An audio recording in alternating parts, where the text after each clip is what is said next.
In 1863, Peter, Dodienne, and their children are enslaved and live on a cotton plantation. When he finds out he's been sold, he prays with his family one last time before the white men arrive and drag him away despite the pleading of his young children. Peter struggles and yells back at the men holding him. But when one of them points a gun at Dodienne, he immediately stops and lets himself be helped onto the cart. This time, however, the men are out for blood, so they beat him up and drag him again. Peter and a group of other slaves are being transported in a cage like cattle, and as his children try to run after him through the bars, Peter promises them that he will come back for them one day. They've traveled for a long time to get to their new job site, which happens to be the building of a railroad. They sleep in cages. The entrance is decorated with the severed heads of disobedient slaves as a warning, and the white masters will still hit and insult the slaves even if they are behaving and working hard. Worse yet, they use biblical passages to back up their evil doings. And if a slave tries to escape, there are plenty of stray dogs waiting to pounce on them. Slave punishment can range from a simple whipping to being shot in the middle of the field, or even being branded on the face by the slave owner Fassel. Harrington and Knowles, another slave who was purchased but given special privileges due to his exceptional hunting skills, serve as Fassel's right hands. Peter tries to be good, but even when he tries to help his friend Gordon up after he falls, he gets yelled at for doing something wrong.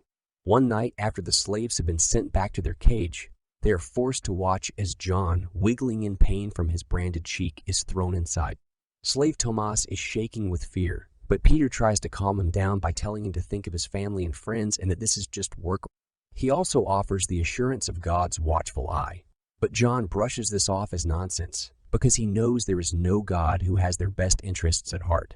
Peter, however, remains calm in the face of this taunt and instead offers to pray for John. Later, Peter overhears two white guards discussing the momentous event. Lincoln has freed the slaves, and those who are able to flee are making their way to Baton Rouge for protection. A guard interrupts them because he has seen Thomas mess up with the food and is about to punish him. But Peter defends him because he is a child. Fassel intervenes because he has taken a personal interest in Peter, and the guard is about to kill him for his rude behavior by hitting him and then pointing his gun at Peter. When Peter returns to the cage later, Fassel tells him he is now his god and Peter is his dog. Peter tells Fassel that he should be fed the same meat as the dogs if that is the case. Fassel laughs it off at the time, but the next day he chains Peter up and has him kneel before him as his dog barks and growls at him from a distance of only a few inches. The dog now recognizes Peter's scent. After eating lunch together, Peter informs his fellow slaves that they can make it to Baton Rouge and Lincoln in 5 days if they trek through the swamp. Although some of the slaves are initially skeptical, Peter eventually wins over the support of a few hardy males by reminding them that they too are unlikely to survive in the swamps. The only thing left to do is wait for the right moment to make their break for it. Later, when one of the slaves dies while working, the guards make Peter carry his body to the graveyard. Peter grabs a shovel and helps fill in the pit after some white deserters, upon seeing him, declare that a black man should do the digging instead. Peter sees his opportunity and patiently waits for the guards to be distracted by an explosion on the field, at which point he jumps on them, kills them with the shovel, steals a knife, and escapes. As the other slaves and deserters see what's happening, they too take off running, knocking over a few guards along the way and giving John the opportunity to grab a weapon. The other guards sound the alarm and open fire on the runners, hoping to eliminate as many of them as possible before they get lost in the forest. Fassel does his fair share of shooting as well, eliminating the deserters. However, he despises the fact that Peter escaped punishment and orders Harrington, Knowles, and the dogs to track him down. Peter bands together with 3 pals, and he leads the way through the woods while keeping an eye out for danger. After some searching, they discover the swamps, and while most of the group has no trouble crossing, Thomas is left behind by the dogs after he freezes in fear of the crocodile. The beasts do their damage, and then Fassel calls them back, demanding to know where they're going. Tomas, however, refuses to tell him. Because of this, Fassel makes Thomas an offer. If he tells him where the others are going, Fassel will let him go. Tomas, shaking with fear, finally spills the beans and is granted permission to explore the swamp. However, as soon as he turns around, Fassel shoots him and leaves him for the crocodiles to devour. Peter thinks they'll be harder to track if they split up. So Gordon goes his own way through the woods after he's reminded to follow the sound of Lincoln's cannons, despite Gordon's best efforts to stay with him. After that, Peter starts doing his own thing, but soon realizes his leg is bleeding because he was hit by a bullet. The dogs will soon be able to smell blood, so he must act quickly, but first he must get away from Fassel by running away. A short while later, Peter comes across the home of a white family who also maintains a slave population. First, Peter uses a vine he snatches from a tree as a tourniquet, and then he sneaks around while hiding behind a stack of logs. He is now able to get a drink of water from the pump and examine the clothes that are dangling from a line. Peter takes a huge risk by stealing a shirt from across the garden and running off into the woods, but one of the family's children spots him and rings a bell to draw attention to him. After following the sound to the house, Fassel learns from the family where Peter ran. Peter is sprinting as fast as he can, pausing only to bandage his wound with the shirt he stole. Just as quickly, he strips off his blood-stained shirt and stuffs it in a trunk, where the dogs can find it while he remains hidden beneath the surface of the swamp. Fassel and his men are fooled by the illusion and continue down the road, but Peter emerges from the swamp after they have already passed. A crocodile seizes the moment to attack, but Peter is quick on his feet and uses a thick branch to distract the reptile before he stabs it to death with his knife. Dodienne just woke up from a bad dream in which her husband was in imminent danger. The children awake as well, concerned about their father. However, Dodienne assures them that he is alive and will return soon, having endured ordeals no ordinary man could ever hope to. During the night, Peter hides atop a tree and uses his knife to cut off the swamp leeches from his body, causing some of his blood to spill onto the nearby vegetation. Fassel and his men discover the crocodile dead and open it up to find nothing inside. This is where Peter presumably escaped. Camp for the night and eat the crocodile. Harrington even gives Peter a compliment for his skill.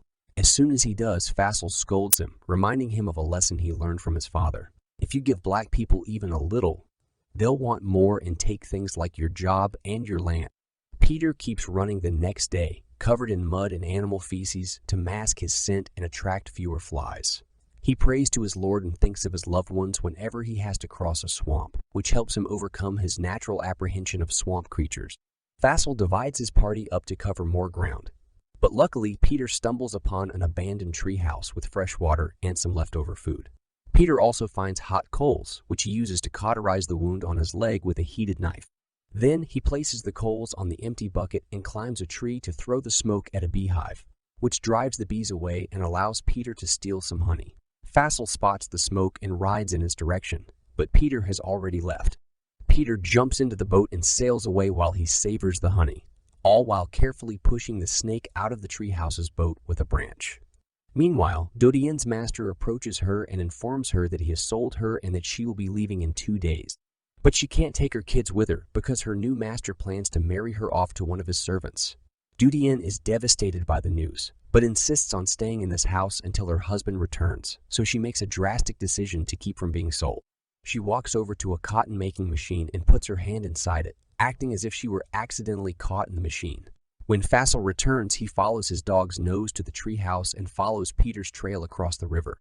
Peter runs into the woods, and to his surprise, he runs into John, who is furious that the white men are coming after him as well.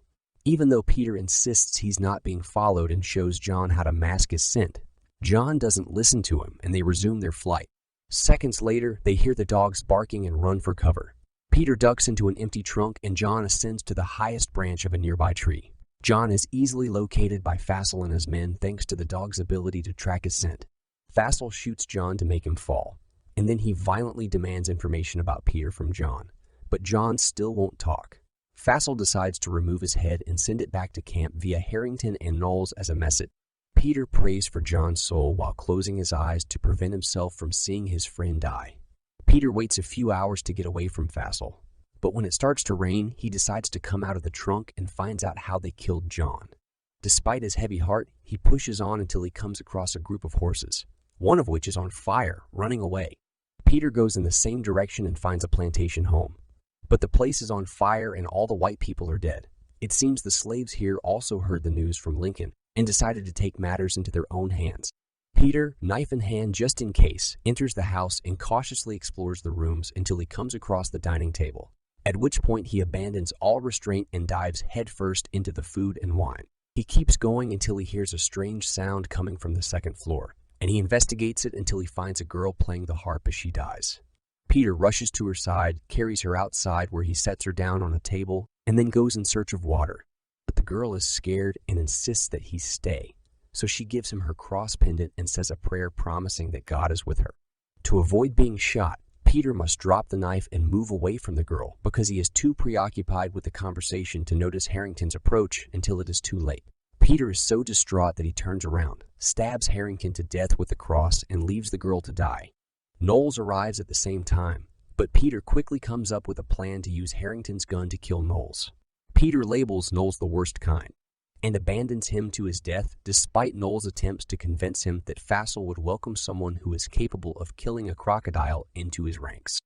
Peter, on hearing Fassel's approach due to the dog's barking, decides to take refuge in the cotton fields, and when the canine approaches too closely, he shoots it dead. Fassel discovers the body, which fuels his resolve to apprehend Peter. Peter arrives at a beach the following morning to find it littered with the bodies of white men who had been killed the night before in skirmishes with Lincoln's army. Peter hears the ships and sees the cannons, which tell him Lincoln's men are close, but they don't have any supplies for him to take. Peter, giddy with the prospect of freedom at last, starts running again, but a horse suddenly appears at his side, and he is knocked to the ground and hit several times. Fassel is the one who asks Peter to beg and then gives him some of the meat he had requested earlier in the cave. Since Peter refuses to listen, Fassel pulls out his gun to remind him who is God, but someone else shoots him before he can fire. Peter turns to meet Lincoln's native guard, led by Lieutenant Caillou, and tells the falling body that he is no god. Peter collapses from exhaustion and hunger, and the soldiers carry him to the medical tent at the Baton Rouge base camp. Peter's leg wound is infected, so the nurse nun orders him to rest, and for a few days he can't do anything but think about his loved ones back home. Now that he's feeling better, Peter goes to see a soldier so he can officially become a free man, though he has to lie about his age and other details. Unfortunately, he can't just go out and start looking for his family just yet. The white soldiers are taking advantage of the fact that the slaves are technically stolen contraband by offering them two options: either work on the federal farms or join the army. Peter initially refuses to join the army, but after a soldier convinces him that doing so will allow him to save his family and finally break forward, Peter changes his mind. Afterward, Peter learns that the army has also located Gordon, who was hurt but still alive. Though Peter is relieved to see him, he feels bad about having to break the news about John. After that, Peter goes to see Caillou to get his uniform, but before that, he is asked if he would be willing to help the cause by posing for a photograph. Peter is skeptical, but Caillou assures him that the white photographers mean no harm. Peter agrees to show his bare back to the camera, revealing the scars of hundreds of wipings, so that these men can show the world the reality behind slavery. Peter is then brought before the general, who interrogates him about anything he may know about the enemy's railroad construction. After Peter gives the general all the information he has, the general looks at his picture and says, "Those scars equal disobedience," which is not a trait you want to have in the army. Caillou tries to kidnap Peter, but the latter fights back and explains that his scars are proof that he has been beaten up many times, but has never given up the fight, which is equally crucial for a soldier. At first light, Caillou leads Peter and the rest of his troops to the trenches, where he gives an emotional speech about the importance of their fight for freedom. As they advance, many of the soldiers are killed by enemy fire, but the rest of the group continues to fight regardless. Fire soon engulfs them from every direction, and an explosion knocks Peter out for a few minutes while he lies in a puddle. Upon awakening, he trudges his aching body through the mud to continue assisting, firing at the enemy whenever he can and praying over any fallen comrade he comes across. When Caillou is killed in battle, Peter comes across a wounded Gordon and is moved by his friend's anguish and fear to leave his hiding place and rush forward toward enemy lines. His goal is to silence the cannons, and the success of the native guard is in large part due to the dedication of the soldiers who look up to him. Slaves are being freed across the country as the army goes to each plantation to declare victory. The group arrives at the house where Peter used to work in disbelief, but their moods quickly change to one of joy upon realizing their freedom is not a dream.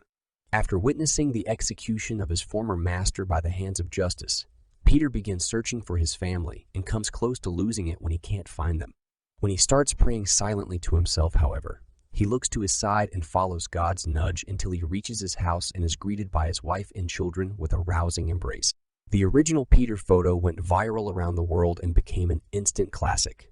With Lincoln's Emancipation Proclamation, over 400,000 slaves were freed in 1863. Around 4 million slaves in the United States were finally granted freedom in 1865. Thank you for watching. Please subscribe to my channel for more box office movie recaps.